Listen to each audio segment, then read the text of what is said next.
नमो आर्याण नमो वृक्षायण नमो नमसो सावण एसो पंचदमुत्कारो स पावपयोसो मंगलानंद सव्येशं गणपं हवन् मंगलम श्रीमदर्हन्तो मंगलम गिरिशासनम मंगलम सकलस्कंदो मंगलम पूजिताभि सदा सोदरवाज्योत्सना निर्मली गिरिमुख मृगलक्ष्मा तमः शांति शांति नमस्ते।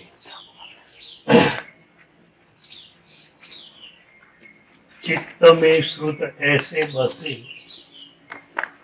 जैसे जल मीनारे અને પછી કહે છે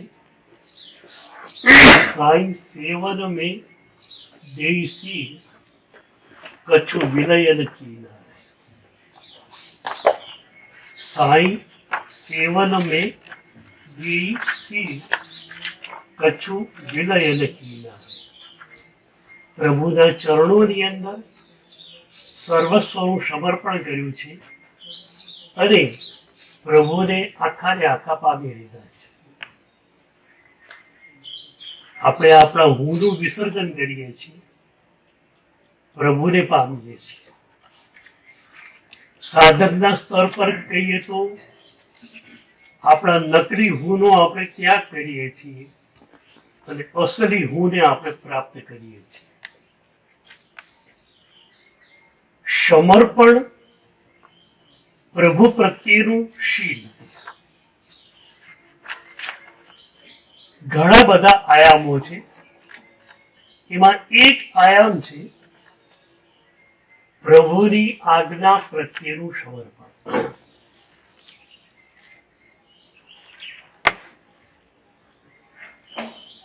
માનવી કે મારા સાહેબે 14મા સ્તવનમાં એક બહુ મજાની વાત કરી. એમણે કહ્યું કે તપ જપ સ્વાધ્યાયની ક્રિયા અગણિત જન્મોમાં આપણે કર્યા, ફળ નહીં મળ્યું. કેમ નહીં મળ્યું? વેપારીને છે ને એક મહિનામાં લોસ જાય ને તરત વિચાર કરે લોસ કેમ. આપણા અનંતા જન્મો વીતી ગયા લોસમાં ને લોસમાં. તો સ્વાધ્યાય તપ જપ અનુષ્ઠાન બધું જ પ્રભુએ કહેલું કર્યું. એવું નથી બીજું કર્યું, પ્રભુએ કહેલું કર્યું. છતાં રિઝલ્ટ નહીં, કારણ શું? ત્યાં એમણે સ્પષ્ટ કહ્યું કે આજ્ઞા વગરના તપ જપ સ્વાધ્યાય ક્રિયા ક્યારે પણ સફળ બની શકે નહીં. આજ્ઞા શું? આજ્ઞા તો નિર્મલમ ચિત્તમ કર્તવ્યમ સ્ફટિકોપમ. એટલે રાગ દ્વેષ અહંકાર તમારા શિથિલ પડ્યા હોય, તમારું ચિત્ત નિર્મળ બનેલું હોય, એ પ્રભુની આજ્ઞા. તો હવે તમે સ્વાધ્યાય કર્યો એ આજ્ઞાપૂર્વકનો હતો કે આજ્ઞા વગરનો હતો? એ સ્વાધ્યાય કરતા માત્ર આંખો ભીરી બાંધી મારા ભગવાનના શબ્દો, મારા ભગવાને પર્સનલી ફોર મી કહેલા શબ્દો, મારા પ્રભુ અનુભૂતિની શિખર ઉપર પહોંચેલા, એ મારા માટે શબ્દોની તળેટી સુધી આવી ગયા. તો સ્વાધ્યાય કરતા આંખો ભીરી બને, હૃદય અહોભાવથી પ્રભુ તરફ ઝૂકી ઉઠી, તો માનીએ કે એ સ્વાધ્યાય વાસ્તવિક. કારણ અહોભાવ, આંખના આંસુ, હૃદયની ભીનાશ એ તમારા અહંકારને શિથિલ કરે જ. અહંકાર ટકતાર ક્યારે થાય છે? જ્યારે કેન્દ્રમાં તમે હો છો ત્યારે. કેન્દ્રમાં પ્રભુ આવ્યા, અહંકાર શિથિલ થાય. એટલે હું 3 જાતના હુંની વાત કરું છું. એક તો અહંકારના લયનો હું, તમે પરિચિત છો એને.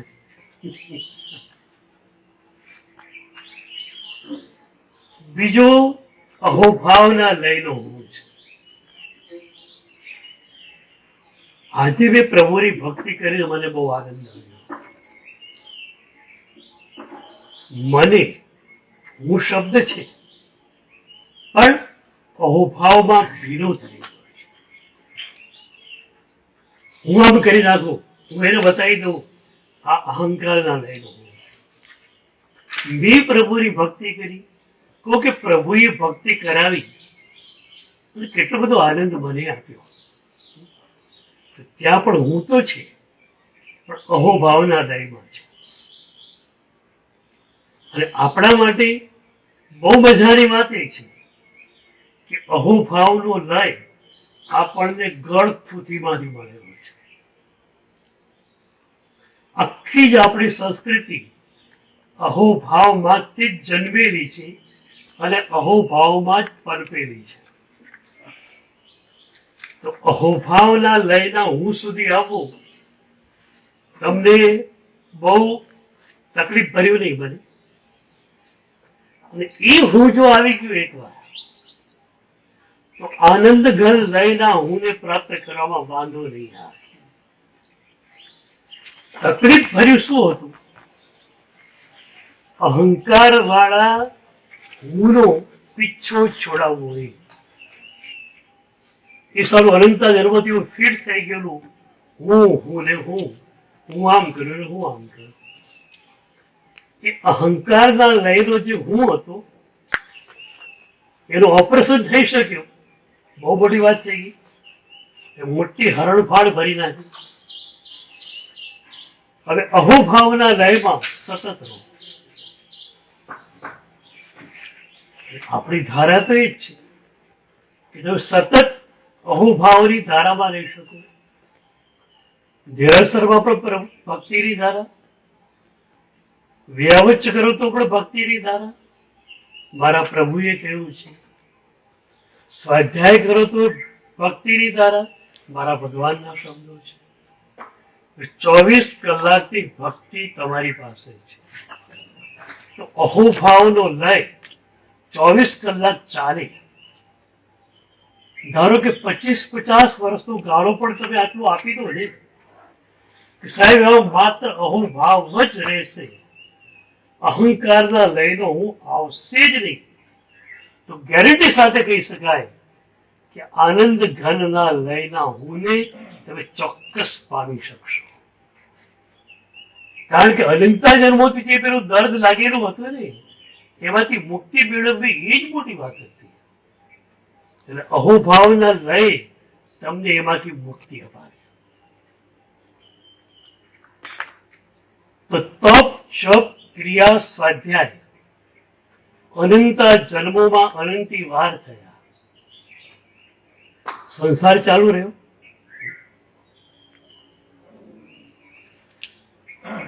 કલ્પસૂત્રના મહાત્મ્યમાં કહ્યું, સત્તવારમ નિષુણંતિ ભવવા ભવન્નવમ ગોયમ તે તરંતી.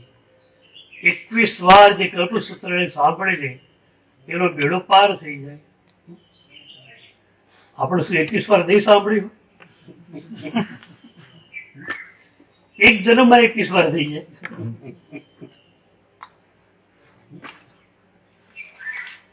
તો યક્ષ પ્રશ્ન આ છે કે સંસાર ચાલુ કેમ રહ્યો મારો અને તમારો?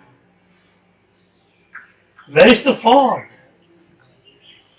અને આ જો આપણે જોઈશું નહીં ને, તો સ્વાધ્યાય કરું છું, ભક્તિ કરું છું, ક્રિયા કરું છું, આત્મસંતોષ મેળવીને બેસી જઈશ. આ જ પગથિયામાં થયેલું ઘર કે કદાચ તમને પુણ્યનો બંધ થાય, પણ એના દ્વારા રાગ દ્વેષનો ક્ષય ન થાય, કારણ કે કર્મની નિર્જરા થતી નથી. તો માત્ર પુણ્યનો બંધ આપણા પણ હે જ. બાય પ્રોડક્ટ પુણ્યનો બંધ થઈ જાય એ જુદી વસ્તુ છે કે એના દ્વારા શુકુળમાં જન્મ મળે અને દેવગુરુ ધર્મની સામગ્રી આપણને મળે, એવો પુણ્યનો ઉપયોગ થાય. પણ આપણો મેન ઉદ્દેશ તો એક જ છે કે મારે સંવર અને નિર્જરા જ કરવી છે. આ જે ગોલ હતો એ ગોલ જ નથી મનમાં. તમારી પાસે પુણ્ય બંધની વાસ્તુ તમે પ્રારંભિક સ્તરમાં હો ત્યારે છે કે જયારે અહોભાવને ઘૂંટવાનો છે, ત્યારે સમભાવમાં તમે રહો છો. 24 કલાક સમભાવમાં તમે રહો છો. સમભાવ એટલે શું? સંવર.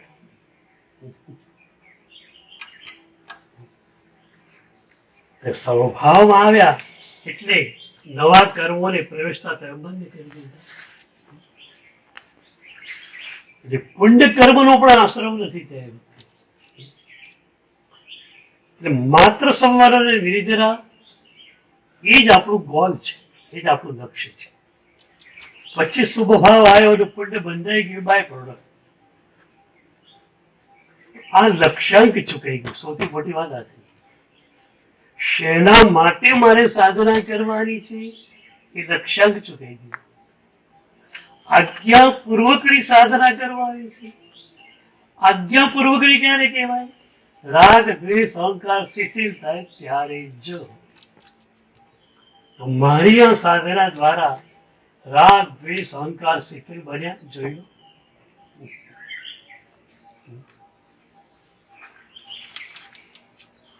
તો સમર્પણની ધારા આપણને જોઈશે. પ્રભુની આજ્ઞા પ્રત્યેનું સમર્પણ. દીક્ષા એટલે શું? તમે ન હો ને ભગવાન હોય એનું નામ દીક્ષા. અનંત જન્મો સુધી કેન્દ્રમાં તમે રહ્યા. ભગવાનને ગુરુને રાખ્યા તો પરિઘમાં રાખ્યા. જરા ત્યાં બેસી જાઓ, કેન્દ્રમાં તો હોય.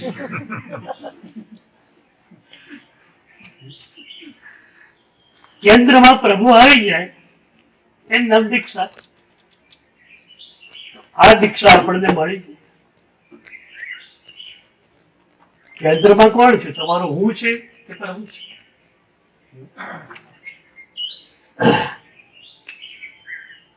એક એક વાત સારી થઈ જાય પ્રભુની કૃપા. વધુમાં વધુ તમે એટલી હદે જઈ શકો કે પ્રભુએ મને નિમિત્ત બનાવ્યું છે.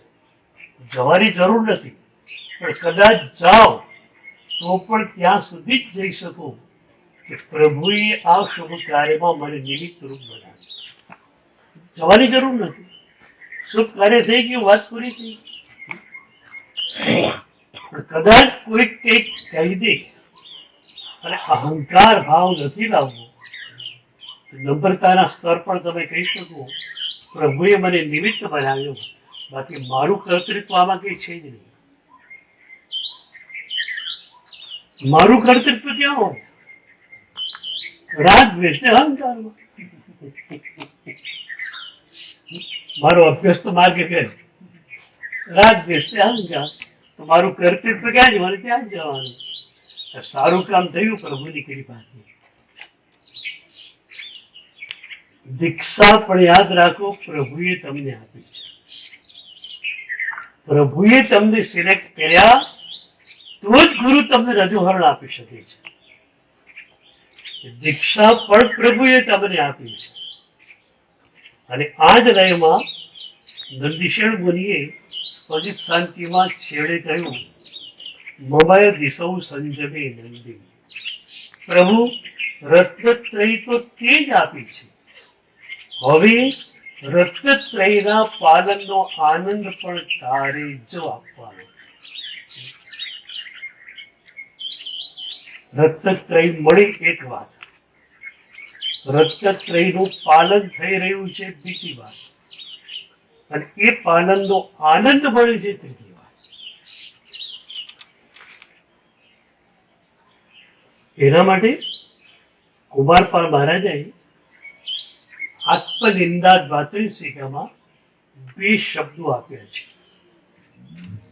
જ્ઞાત તત્વતા અને આપ્ત તત્વતા. સરસ શ્લોક છે. કદાચ કદાચના કરણાપ્ત તત્વ ત્યક્વા મમત્વાદિ ભવૈક ચંદમ આત્મૈક સારો નિરપેક્ષ વૃત્તિ મોક્ષ પેરીચ્છો ભવિતાસ્મિના. કદાચ કદાચના કરણાપ્ત તત્વ આજ્ઞા પાલનના આનંદમાં ઝૂમીને હું ક્યારે આપ્ત તત્વ બનીશ. સાધનાને તમે જાણો પ્રભુની તો જ્ઞાત તત્વતા છે. તમે જાણ્યું છે તો બીજાને પણ કહી શકો. જો તસોત્રી એનો અર્થ આમ થાય, અંદર તેનો અર્થ આમ થાય. પણ એ જ્ઞાત તત્વતા થઈ.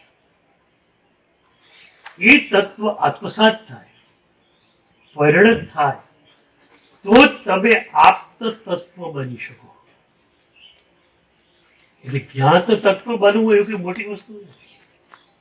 આપ્ત તત્વ જ બનવું છે. અને એના માટે આજ્ઞા પાલનનો આનંદ, આજ્ઞા પાલનની તન્મયતા છે. સાધક માટે કહીએ તો સાધના મળી પેલું ચરણ, સાધનાનું પાલન કરે છે બીજું ચરણ, સાધનામાં આનંદ આવ્યો, તન્મયતા આવી અને એ આપ્ત તત્વ બન્યો એ ત્રીજું ચરણ.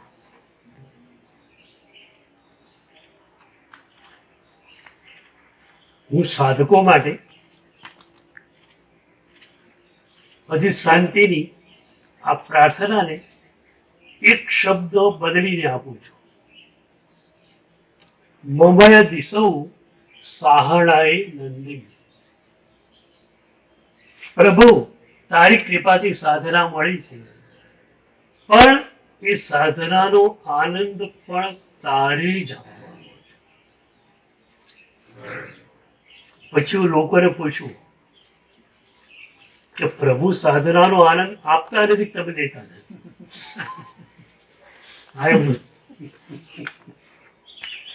પ્રભુ તૈયાર નથી, તમે તૈયાર નથી.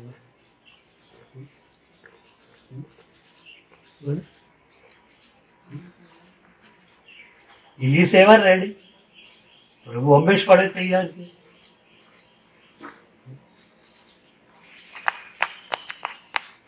આ આજ્ઞા પાલન આપણે કરીએ, તમે ઝૂમો નહીં, નાચો નહીં, તમારું રોમ રોમ નાચી ન ઉઠે, ખરેખર આજ્ઞા પાલન કહેવાય છે. એક એક રોમ નાચતું હોય. આ પ્રભુની આજ્ઞાનું પાલન મને મળ્યું છે. માત્ર આજ્ઞા પાલનથી એટલી નિદ્રા થશે એવું ક્યારે માનતા નહીં. આજ્ઞા પાલનનો આનંદ તમારો કેટલો છે એના ઉપર જ નિર્જરાનું કેલ્ક્યુલેશન થશે. ફરક ક્યાં પડે કે આજ્ઞા પાલનનો આનંદ છે ત્યાં મન તીવ્રતાથી એમાં જોડાયું. બાકી તમે શરીરના સ્તર પર આજ્ઞા પાલન કરી લો છો. પ્રતિક્રમણ નથી કર્યું શરીરના સ્તરો પર, મન ક્યાંય ફરતું હતું. ચૈતન્ય કરી આવ્યા શરીરના સ્તર પર, મન તો ક્યાંય ફરતું હતું. એ ક્રિયા જે છે એ પ્રણિધાન વગરની થઈ,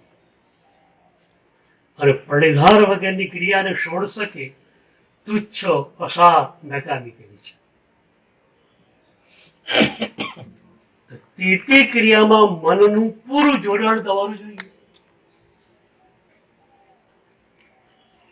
1 મહિના સુધી માત્ર તમારા મનનું જોડાણ માત્ર પ્રભુના આ આજ્ઞા પાલન પર હોય, ગેરંટી સાથે કહી શકું તમે પરમાં ન જઈ શકો. 1 વર્ષના શ્રામણને પર્યાય તમે જીવનમુક્ત દશાને પામી શકો એવું ક્યારે કહ્યું? આ આજ્ઞા પાલનનો આનંદ હતો ત્યારે. અને એ આનંદને કારણે આજ્ઞા પાલન જે છે આત્મસાત થઈ જાય છે. માત્ર શરીરના સ્તર પર જે ક્રિયા થાય છે કે વાણીના સ્તર પર ક્રિયા થાય છે એનું બહુ મહત્વ નથી. તમે પોતે એમાં કેટલા ઇન્વોલ્વ થયા છો એની વાત છે. 100% ઇન્વોલ્વ થઈ જાઓ. હું ઘણી વાર કહું છું, there should be the totality. સંપૂર્ણતા મનની હોવી જોઈએ. શ્રાવ કરો ત્યાં સુધી કહ્યું, ફરી એક જ સામાયિક કરો, but there should be the totality. એવું સામાયિક કરો કે 48 મિનિટ તમારી શુભ કે શુદ્ધમાં જ ગયેલી હોય.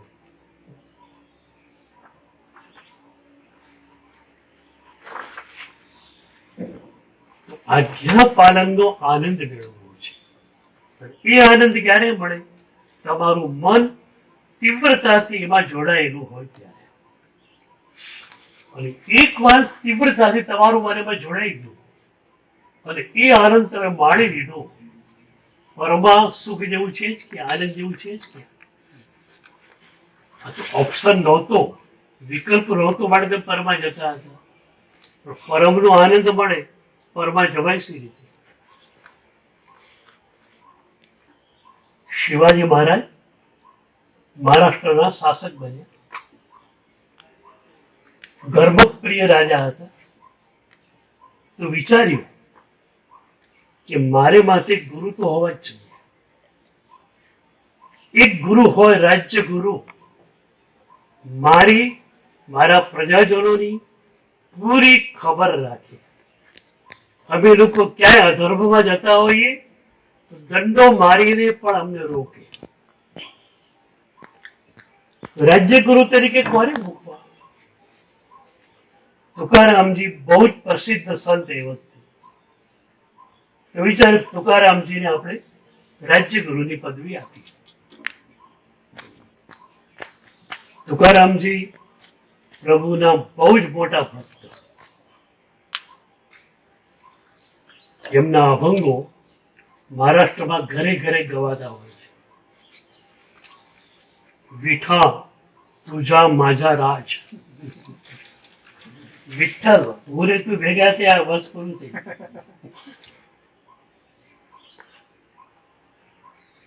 એક બહુ સરસ અભંગ એમનું છે. બહુ ભીતો જાણપણા આડ યનો નારાયણ. બહુ ભીતો જાણપણા, મારા જ્ઞાનથી બહુ ડરું છું. બહુ ભીતો જાણપણા, કેમ? આડયનો નારાયણ. મારી ભગવાનની વચ્ચે તો નહીં આવે. જ્ઞાનના કારણે મને અહંકાર આવે તો મારે ભગવાનની વચ્ચે દિવાલ થઈ જાય. બહુ ભીતો જાણપણા, મારા જ્ઞાનથી હું ડરું છું.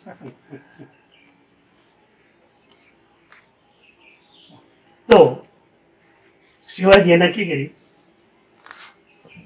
પોતાના મંત્રીને કહ્યું, જાઓ તુકારામજી મહારાજને ઘરે એમને રાજ્ય ગુરુ તરીકે સન્માનથી લઈને આવો. મારા સેવા બેસી આપણને ખ્યાલ નથી. હાથીને હોદ્દે હાથીના હોદ્દે બેસાડી લાવો, બગીમાં ગયો બગીમાં, પાલખીમાં ગયો પાલખીમાં, બધું લઈ જજો. મંત્રી તો માનતો હતો, આમાં શું રાજ્ય ગુરુની પદવી કોઈને મળે, કોઈ ના પાડે ખરું? બધી તૈયારી સાથે ગયો, બેન્ડ વાજા બધું નહીં. તુકારામજીને કહ્યું, આપને રાજ્ય ગુરુની પદવી આપવા શિવાજી મહારાજ ઈચ્છે છે. તુકારામજી સાફ ના પાડે, હું તૈયાર નથી. ઘણી ઘણી વિનંતી થઈ, સાફ ના. મંત્રી પણ નવાઈ પામી ગયું. આખા રાજ્યના ગુરુ તરીકેની પદવી મળે છે, લાખો લોકોના એ ગુરુ બની શકે એમ છે, ના પાડે છે. કેટલી નિષ્ફળતા છે વિચાર કરો.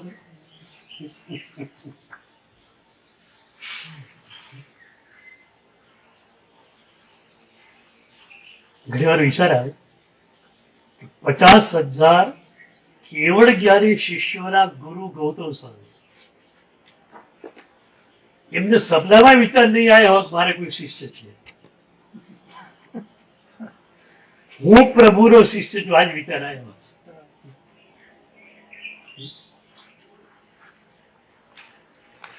50,000 શિષ્યો, અને પણ કેવળ જ્ઞાની શિષ્યો, પોતાના હાથે દીક્ષિત ત્યારે કેવળ જ્ઞાન મળી જાય. ભગવાનના હાથે દીક્ષાને કેવળ જ્ઞાની થાય કે ન થાય? ગૌતમ સ્વામીના હાથે નહીં તો દીક્ષિત કેવળ જ્ઞાની થઈ જ જાય. અને અહંકારની રજ એની નહીં, શું આ સમર્પણ હશે? સમર્પણની ટોચ એટલે ગુરુ ગૌતમ. હું ઘણી વાર કહું કે પ્રભુએ છેલ્લે એમને મોકલ્યા, દેવ શર્માને ત્યાં જા, એને ધર્મ પમાડી આવો. હું ઘણી વાર કહું કે કોઈને પુણ્ય પ્રકાશ તમને સંભળાવવા જવાનું હોય ને, મારે બી વિચાર કરવો પડે. સ્વાધ્યાય છે સાધુ અને કોઈ બેઠે જઈ આવ, જઈ તો આ પણ એના મનમાં થાય પેલા મહારાજ છે અમને કહો ને બેઠા છે આમ.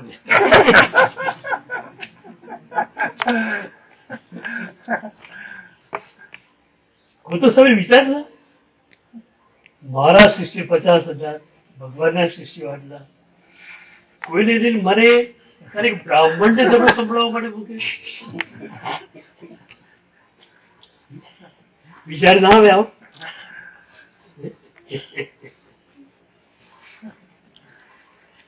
ગુરુ પ્રત્યેની ભક્તિ, ગુરુ પ્રત્યેનું સમર્પણ.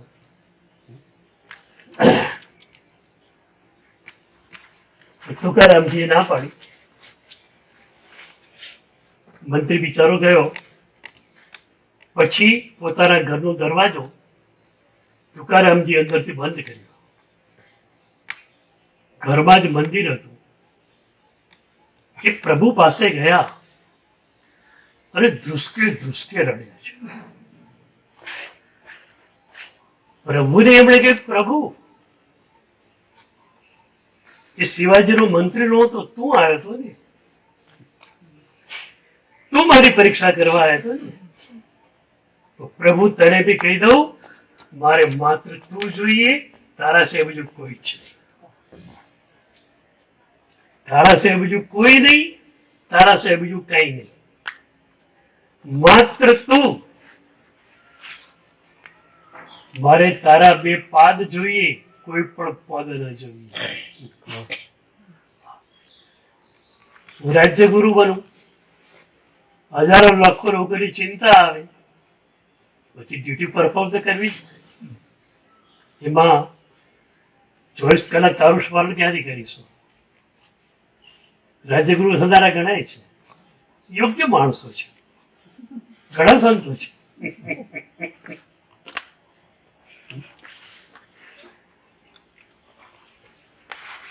હું પ્રવચન નહીં આપું તો દુનિયા રસાતાળ જવાની નથી.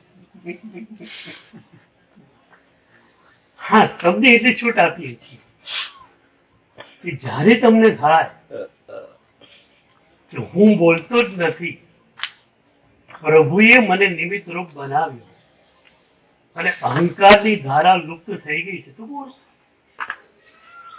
પછી બોલો કે મૌન રહો, there is no difference. ગુરુસ્તુ વ્યાખ્યાનમ મૌનમ. ગુરુ 2 કલાક બોલે તો પણ મૌન જ છે.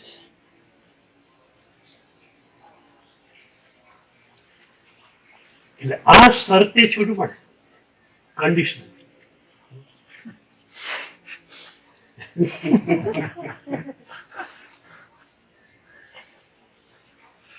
તુકારામજીની એક જ વાત હતી, તું ને તું, માત્ર તું જોઈએ પ્રભુ, તારી અવેજીમાં બીજું કઈ ચાલી શકે એમ નથી. એક અલ્ટિમેટ ગોલ નક્કી થઈ ગયો. પ્રભુના ચરણોમાં સમર્પણ એ મારું અલ્ટિમેટ ગોલ. મોક્ષ એ પણ અલ્ટિમેટ ગોલ નથી. પછી આપણે ત્યાં બે જાતની ભક્તિ છે ને, સકારણ ભક્તિ, નિષ્કારણ ભક્તિ. પહેલી તો સકારણ ભક્તિ. ઇતની ભૂમિ પ્રભુ તુમ હી આણ્યો. પ્રભુ મને નરક નિગોદમાંથી લઈને આવ્યા. પ્રભુએ સાધનાની પગથાર પર મને મૂક્યો, માટે પ્રભુની ભક્તિ કરું. આ સકારણ ભક્તિ. પણ સકારણ ભક્તિ કરતા કરતા એ ભક્તિનો નશો એવો લાગે કે હવે તમે ભક્તિ કર્યા વગર રહી શકતા નથી. ત્યારે અકારણ ભક્તિનો ઉદય થાય. કેમ ભક્તિ કરો છો? પછી પ્રભુએ મારા પર ઉપકાર કર્યો એ વાત નથી. ભક્તિ કર્યા વગર રહી શકતો જ નથી. ભક્તિ એ જ મારું જીવન છે, એ જ મારો શ્વાસ, એ જ મારો પ્રાણ. આનંદ ઘન પીન પ્રાણ ન રહે છીન, કોટી જતન કરી લે છે. સર્વ મંદિર વાંદરી સર્વ કલ્યાણ કારો પ્રધાન સર્વ ધર્મ